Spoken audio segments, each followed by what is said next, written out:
আসলতে ক'বলৈ ভাষা নাই একেলগে সহযোগী সাংবাদিক হয় আমি একেলগে কাম কৰি আহিছোঁ দীৰ্ঘদিনৰ পৰা কিন্তু তেওঁক এই যিটো ঘটনা এই ঘটনা আমাৰ সন্দেহ হৈছে তেওঁক হত্যা কৰা হৈছে পৰিকল্পিতভাৱে হত্যা কৰা হৈছে আসলতে সাংবাদিক গৰাকীক ঘৰৰ ওচৰতে দুৰ্ঘটনা হয় এনেকৈ হঠাৎ তেওঁক যি মৃত্যুমুখত পৰিছে তাৰ পিছতে সমগ্ৰ অসম জুৰি আপোনালোকে জানে যে প্ৰতিবাদৰ জোৱাৰ উঠিছে এই ক্ষেত্ৰত এটাই দাবী আমি অনুৰোধ জনাম এইগৰাকী সাংবাদিকক যাতে ন্যায় প্ৰদানৰ বাবে অসম চৰকাৰে যাতে গুৰুত্ব দিয়ে বিশেষকৈ সাংবাদিকসকল আপোনালোকে জানে এটা অঞ্চলৰ বাবে তেওঁ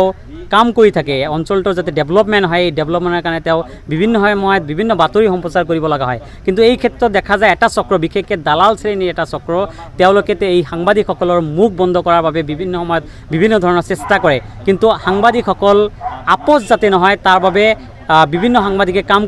কাম কৰি আহিছে এই ক্ষেত্ৰত পৰাগ যি ভূঞা এইগৰাকী সাংবাদিকক কিন্তু এইদৰে নিৰ্ভীকভাৱে তেওঁ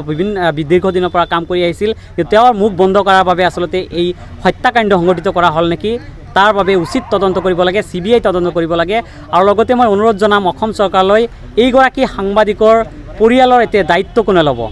এইগৰাকী সাংবাদিকক যাতে চৰকাৰৰ ফালৰ পৰা কিবা ব্যৱস্থা কৰি দিয়ে সাংবাদিকৰ পৰিয়াললৈ তাৰ বাবে মই আপোনালোকৰ মিডিয়াৰ জৰিয়তে আচলতে অনুৰোধ জনাইছোঁ।